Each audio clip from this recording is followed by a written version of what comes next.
David Lutalo ne Jose Chameleon bafulumiza oluyimba tugenda dutunulirako. General Museveni akangudde ku ddoboozi agamba embizi ezakubye jjajja Isima amasasi ziwedde byonna ogenda biwulira. You are finished. Everybody will see that you are, I normally say, pigs. Nga bakamala okuba jjajja Ichuli amasasi agamujje mu bulamu bw'ensi eno mulowooza Balamu teyafunye dda replacement. Nsanyuse nnyo okufuna leero muganda wange Edmizaya omuwagizi wa Museveni. Poliisi yakakwata abantu basatu bano nga bateeberezebwa okuba nga bandibaako kibamanyi ku nfa ya Isima ku luno ne driver tasimattuse. The victim, Isma, received a phone call and he asked the driver Waiswa to park aside. Dala Balamu ayinza okulyamu Ismail access olukwe namuwaayo bamukuba amasasi kisoboka. Naye Balamu baluga hali kyosiga kyokungula ago n'agasingako awo genkuletedde olunaku olwaleero. Mbanirizaako bassebo ne bannyabo mwenna gye musinzira okuba nga mutugoberera abali mu bitundu by'ensi eby'enjawulo mwebale nnyo mwebalire ddala. Yenze Sajjime omukutu oli ku DPTV Uganda. Nja kusaba nga tonnaba kubanga ogenda wala sooka owe video yaffe like mu ngeri emu genda maaso n'okuba nga osubscribing eyakatwegattako ate gwe yatwegattako edda webale nnyo webalire ddala. Amawulire tulina mangi olunaku olwaleero. Tulinamu Katikkiro wa Buganda yavuddeyo bw'atyo n'ataamira abamukolokota ku mitimbagano oba ku intaneti kuno nga bamugamba obulamu bwa Kabaka buteeke mu public byonna tobisubwa mu ngeri emu. Era Charles Peter Mayiga Mukuumaddamula yayogedde ku nkolagana ye ne Nnaabagereka wa Buganda. Byonna mbikuleetedde mukwano gwange wabula nzikiriza nkwebaze ak'ensusso nti weebale nnyo weebalire ddala gwangoberera bambi mwenna gye musinziira mwebale nnyo mwebalire ddala. Ennamba y'essimu gye mulabaawo ye nnamba yange gw'ayina akalango leeta tukakulangire mu ngeri emu. Ayagala okubaako kyombuuza osobola okuyita ku nnamba eyo ku phone calls oba ku WhatsApp nonneebuuzaako oba nompabula. Kale no njagala tutandikire wano. Ffenna tukimanyi bulungi nnyo nti Ismail access ennaku z'omwezi 6 olunaku lwali lwa 6 essaawa zaali 3:15 yakubwa amasasi kumpi ku mulyango wasula. Ebigambo bibadde bingi ebitambula era nga bwe twogerera ne poliisi eyina obujulizi oba eyina abantu be yakutte.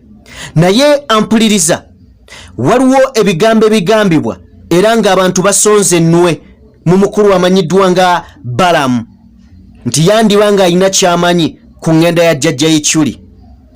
Olunaku lwabadde lwaggulo TV emanyiddwa nga NTV yayise ku kibanja kyayo ekya Facebook negenda ku kibanja kyayo ekya Twitter negenda neteekayo yataddeyo ki yagenze neteekayo ka posti nga kagamba byabadde bigambo bya mukulu ono Balamu.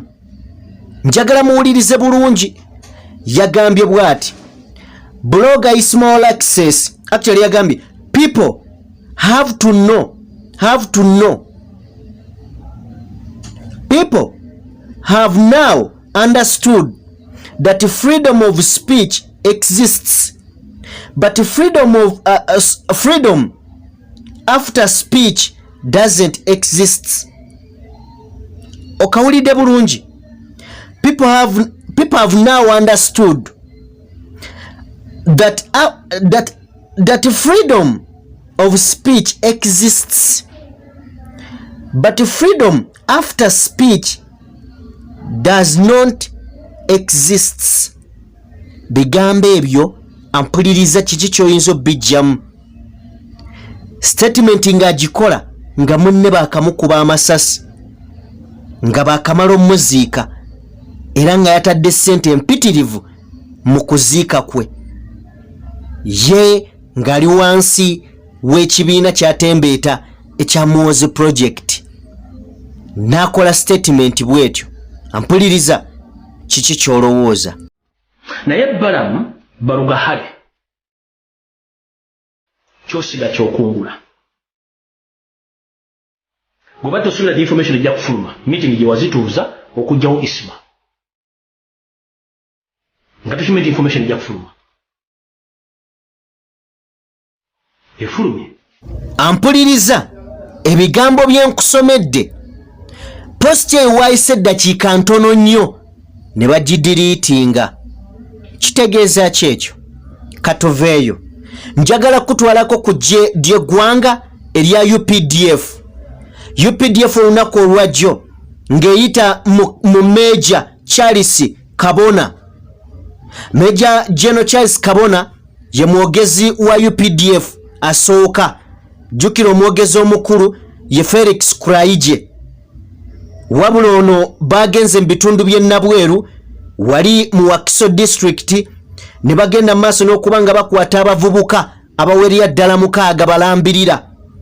Bano nno bategeezezza oba Uganda Police yo yategeezezza nti bano babadde bayina ebigambibwa okubeera bomu enkolerere ekwagamba enkolerere. Era poliisi yakakasizza nti bano basangiddwa nabyo. Kiki ekirifane mu story eno? Nti omwogezi w'amagye bwe yabadde ayogera omukulu amanyiddwa nga Meja Charles Kabona ye yagambye tetuli shuwa, tetwekakasa oba ddala babadde nabyo kubanga tetubasanze nabyo, naye tukimanyi nti waliwo abantu abathreatening eggwanga, waliwo abali mugenda maaso n'okukanga eggwanga mu kwekalakaasa, era abaami bano bakwatiddwa. Ekyennaku nti omwami omu bambi omuvubuka omu batugambye nti omusirikale yabadde akutte emmundu mu butanwa, essasi ne livaamu ne likuba omuvubuka ekigere. Ampuliriza, omuvubuka yoyo gwolaba gwe bakubye ekigere. Naye lwaki Uganda Police ne UPDF olw'ebitongole ebyo by'okwerinda we bibanga bigenda okwogera ekintu tebisooka ne bimala okweteesa ne bifulumya information yeemu? Bonna babadde ku sini yeemu, naye ate buli omu n'ayogera kike. Poliisi erina kyayo ne UPDF erina kyayo. Kati awo ffe tuba tutuwala ki? Abantu 6 be bakwatiddwa wali e Nabweru. Ampuliriza, njagala tuveeyo eyo. Waliwo omusajja abadde yeegulidde omuze ng'ayambala bulungi nnyo, abasiraamu ze muyita hijabu, n'agenda mu maaso n'okuba nga akuula abasajja. Omusajja ono yakwatiddwa, wabula abadde atambulira mu kifaananyi kya hajati. Abasajja simanyi oba nsi yeefuuse ekizibu oba lwakuba abantu bali frustrated, basi kwegamba gavumenti ebanyigirizza nnyo, obwavu bungi, ebyokukola tebirabika, ng'ate n'abalina emirimu najjo gigwa buli lunaku. Oba gye gituusizza abantu okwekola ebyobusolosolo bwe buti, kubanga bw'otunuulira omusajja oyo ne make-up sebo yeekuba ne make-up yeekuba. Naye nga bye biri mu ggwanga Uganda tukyagenda maaso. Njagala kutwala mu mboozi se maboozi mukwano gwange gye njagala nayo giwulire bulungi. Ampuliriza, tusooke ne Katikkiro wa Buganda oba tuyitewo tusooke tumuleke. Kansooke nkutwaleko mu mboozi eya General Museveni. Kansooke nkuwe ka clip kano katini nnyo, then nzije tutandikiraawo. To kill an old man of 80, where will you be? Where will you go? You have nowhere to go. You are finished. Everybody will see that you are, I normally say, pigs, because they don't appreciate killing an old man. You are a pig. You are a pig. Nguruwe embizi. Mzeyirekerawo General Museveni byampuna byewuunyisa yavuddeyo n'agamba nkakasa bannayuganda, I can assure Ugandans nti abo abazzi b'emisango, those criminals abasse Ichuli, tugenda batracinga, tugenda bakwata, bajja kukyejjusa. Jjajja Museveni agambye nga bwe twakwata embizi ezattanga abantu e Masaka, bwe tugenda okukola kuba n'abasse Ichuli. Mwami Museveni ayongerako agamba nti bannayuganda bateekeddwa okubeera kyenkanyi. NRM ngeri mu buyinza ekuuma buli muntu. Yagambye kakati zino embizi tugenda zinoonya, tugenda zikwata. Najjukiza abantu nga bwe gwali ku mukwasi w'abakazi Kidda Walime, ne bano tugenda bakwata. General Museveni asuubiza, naye ampuliriza, bino tasoose byogera leero. Bino abyogedde nnyo, era obubaka bwe yabuyisiza ku mukutu gwa Twitter we yawandiise ng'akungubagira omukulu amanyiddwa nga Isma Olaxes Jjajja Ichuli. Rest in peace Ichuli. Rest in peace Ichuli. Bwe mba nga nkuggyeko awo, njagala nsooke nkuteeke ewa Balamu. Ebintu by'ensi eno byewuunyisa, ate nga amazima gali nti ebintu byewuunyisa. Jjajja Ichuli baakamukuba amasasi. Abamu ku babuloga ababadde ku mutimbagano kuno kubaddeko omukulu. Bintu by'ensi byewuunyisa. Njagala mbawe akatambi kano, Balamu ng'ayanjula mukwano gw'omupya era nga agenda namutwalako alabe ku General Muhoozi. Bino byonna nga wakajja babikolera. Isma Olaxes omugenzi kati bwe yali yakava e Sweden, bamutwala n'alaba General Museveni ne beekwatako mu bugalo ne bamulaga buli munene. Mu kiseera kino zembuyaga ezikaza engoye. Edimezaya yakomyewo nga bakakuba Isma Olaxes. Edimezaya agamba nze bino mbimalanga, musanyufu n'ensi empya gye yatuuseemu, ensuubize nga ye bw'alowooza. Edimezaya kambakuwe. Nsanyuse nnyo okufuna leero muganda wange Edimezaya, omuwagizi wa Museveni, omukuze Museveni, ng'awangalira mu Stockholm, Sweden. Edimezaya awagira NRM, ate leero mugambye officially nti ngenda kumulonda okubeera mukwano gwaffe, saabakunzi waffe, mu bakwano baffe ababeera Sweden. Era nja kusaba Secretary General wa party ya NRM gy'amaze ebbanga ng'awagira, naye amufungireko obudde amulabe. Naye ffe aba MK Movement tukwaniriza olwa mukama wange chairman wa MK Movement General Muhoozi Kainerugaba ne baganda bange abalala bonna betukola nabo mu MK Movement. Tukwaniriza muganda waffe era tukungune ekintu ffenna. Yes, bannange mbalamusizza, nze Edimezaya. Ndi musanyufu okusinkana Balamu. Mbadde simusisinkanangako physically naye nga twogera n'amala ebyange nga family. Naye olwaleero engamba neddaka nninye ennyonyi ngende nsinkane Balamu. Ekyamazima kiri nti tumaze okuteesa ebyaffe nga family, kati byama byaffe nga family, kati tuli family. Mbalamusizza. Waliwo omuntu akola ekintu ne mulaba ng'ajooga. Kakati waliwo omusajja ayitibwa Kasolo.